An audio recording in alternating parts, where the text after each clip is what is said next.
right, it's Friday evening. Too nice to be inside edition of Weather for Weather Geeks. What a day. If you thought yesterday was nice, today was even better and it wasn't as windy. Just about a perfect April day out there today. We did 80 at the airport this afternoon. It was 83 in Pittsburgh, 81 in Cleveland, 83 was the high in New Philly. If you think this was the warmest temperature of 2018 so far, you would be correct.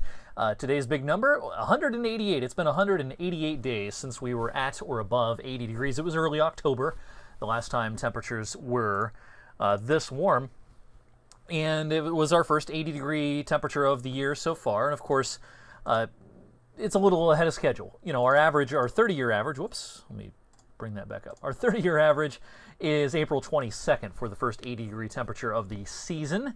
Interesting, April 13th this year, 2015 and 2014, 3 of the last 5 years, the first 80-degree temperature of the season has fallen on today's date. That's kind of a neat coincidence. All these days over the last 10 years have been in April, except back in that very warm March of 2012. An exceptionally warm March that year. We hit 80 on the 20th. I think we actually hit 80 a few times late that March. As I recorded this video this evening at 7:12 p.m., it was still very toasty out there. Downtown, 81 degrees here at our station up on the roof. 77 in Sharon, 79 in Boardman, 79 in Lisbon. It's 76 in Sandy Lake. Taking a look at the country this evening, severe weather threat. This is a pretty big severe weather episode this evening.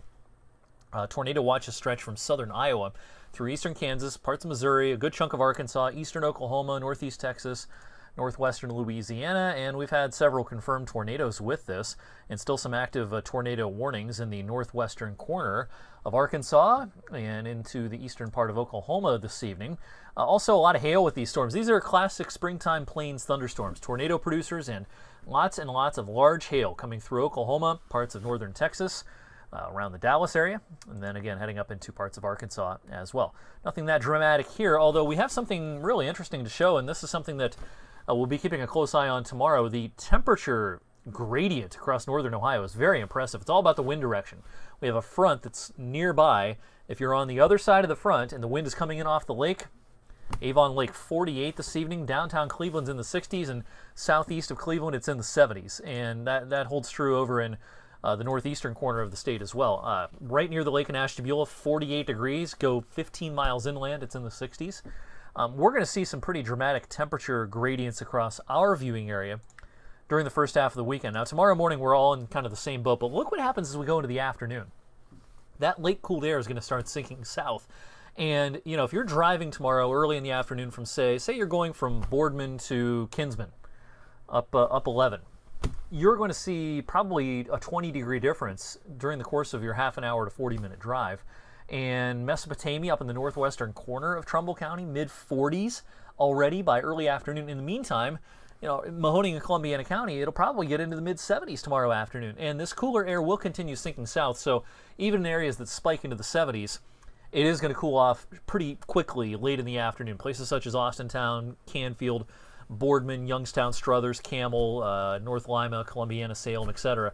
Now, the farther south and east you go, the longer it's going to take the cool air to get in. So in East Liverpool, East Palestine, heading down towards Calcutta, Wellsville, Salineville, Hanoverton, you'll probably be well up into the 60s, if not the 70s, for most of the day. But even those places will then cool off pretty quickly as we go into the night, and then temperatures will rebound nicely Sunday. It'll depend some on the rain on Sunday. These numbers might be a little overcooked on Sunday, might not get this warm, but still, Sunday should be a relatively mild day, despite, the chances for some rain. Then the real cool air will get in beyond that on Monday. So again, the front sags south tomorrow. As far as rain chances tomorrow, I think everyone's going to see a pretty good chance of showers starting around mid-afternoon. You're probably in pretty good shape through at least 1, maybe 2 o'clock. But by 3, 4 o'clock, showers become increasingly likely. And again, once it starts raining, it's really going to turn chilly in a lot of spots. Don't be fooled by how warm it'll be at, say, noon. You might be wearing shorts, and then you'll need a jacket in a few hours. It's going to be that kind of a change. More showers into the night. Now, our in-house model here has a good dry slot for a lot of Sunday afternoon. Not sure if this is the right idea. If it's the right idea, we have that chance to warm back up to 70 or so Sunday.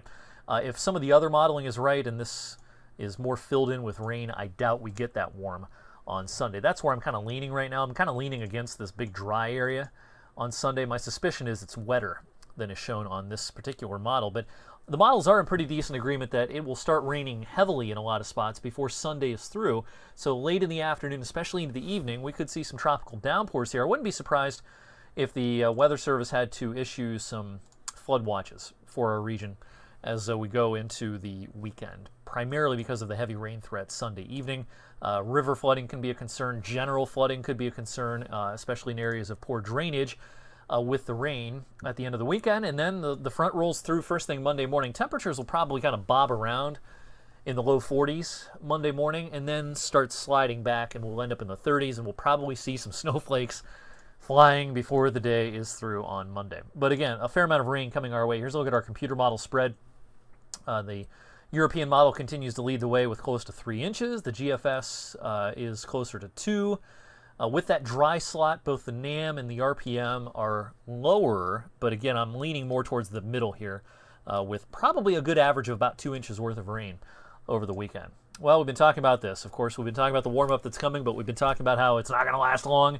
And here's the 6 to 10 day outlook. A good chance of some below average temperatures as we go through the tail end of next week and perhaps into the following weekend as well. Here's a look at the European modeling temperatures compared to average. Again, oranges and reds, warm, purples, blues, greens. That's the cool temperatures. Here comes the cold for next week.